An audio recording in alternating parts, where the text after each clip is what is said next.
Dans cette vidéo, vous allez découvrir comment afficher du texte par-dessus une image comme ceci et comment créer un effet de chevauchement sur Elementor. Donc c'est deux petites astuces qui sont très pratiques pour créer un site professionnel. Alors pour ajouter du texte par-dessus une image, c'est très simple, on va devoir mettre cette image en arrière-plan et on pourra ajouter n'importe quel élément par-dessus. Donc je vais créer ma nouvelle section et ici vous voyez que dans style, je peux définir une image d'arrière-plan. Je sélectionne classique et là je vais pouvoir importer mon image. Je vais mettre par exemple cette image, je fais insérer et ici vous voyez qu'on n'a pas de hauteur, c'est normal, c'est parce qu'il n'y a pas de contenu dans ma section. Donc là j'ai plusieurs solutions, soit j'ajoute des widgets pour avoir du contenu, soit ici dans mise en page, eh bien je vais définir une hauteur, donc une hauteur minimum. Et là, je vais pouvoir sélectionner manuellement l'hauteur de ma section. Par exemple, ici, je reste sur 489 pixels. Et ensuite, j'ai tout simplement à glisser mes widgets par-dessus. Et je vais pouvoir très facilement ajouter du texte sur mon image. Par exemple, mon titre. Donc là, je vais marquer par exemple Agence Easy WordPress. Je vais le centrer et le mettre en blanc.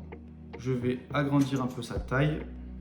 Voilà. Et vous voyez que là, le texte est très peu visible. Donc ce qu'on va faire, c'est qu'on va retourner dans les réglages de la section, dans style arrière-plan, et là je vais ajouter une superposition d'arrière-plan classique et je vais choisir la couleur noire. Ça va permettre d'assombrir mon image et de faire ressortir le texte.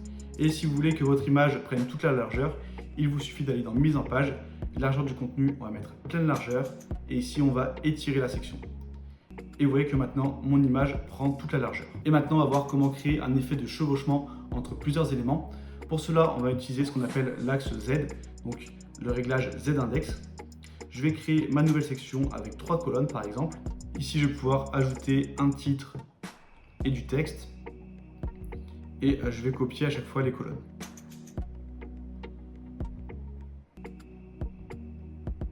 Celles-ci, je vais les effacer. Et maintenant, on va voir comment faire remonter l'élément.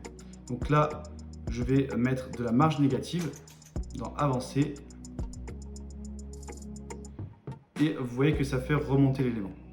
Je vais ajouter un arrière-plan sur les colonnes pour qu'on fasse bien ressortir le texte. Donc je mets un arrière-plan blanc. Et là, je vais copier-coller le style. Voilà. Et je vais ajouter un petit peu d'écart entre les colonnes. Donc ici dans les marges, à droite par exemple, j'ajoute 30 pixels. Et donc là, on a notre effet de chevauchement. Mais parfois, l'élément, il va passer en dessous. C'est-à-dire que ici sur la section que je mets à l'index Z de 3, vous voyez que ça passe au-dessus du texte. Et donc ça, l'index Z, on va pouvoir jouer avec les valeurs pour savoir à quelle profondeur sur l'axe Z, eh bien, on va mettre l'élément. Donc l'envoyer à l'avant-plan ou à l'arrière-plan. Là, vous voyez que par défaut, c'était bon, j'avais bien le texte par-dessus. Mais si un jour, vous voulez faire une superposition et vous voyez que le texte ici passe en dessous, eh bien, vous aurez juste à modifier la valeur de l'index Z.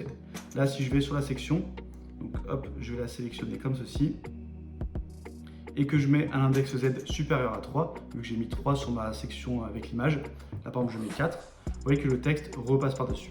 Et donc ça, c'est une petite astuce que vous devez connaître pour créer des effets de chevauchement avec Elementor et ajouter du texte par-dessus une image. Vous pouvez télécharger gratuitement les 17 ressources WordPress indispensables. Vous retrouverez les meilleurs thèmes, outils et plugins pour bien débuter sur WordPress. C'est le bouton juste en dessous. Et si vous souhaitez développer vos compétences sur WordPress, abonnez-vous pour ne louper aucun tuto.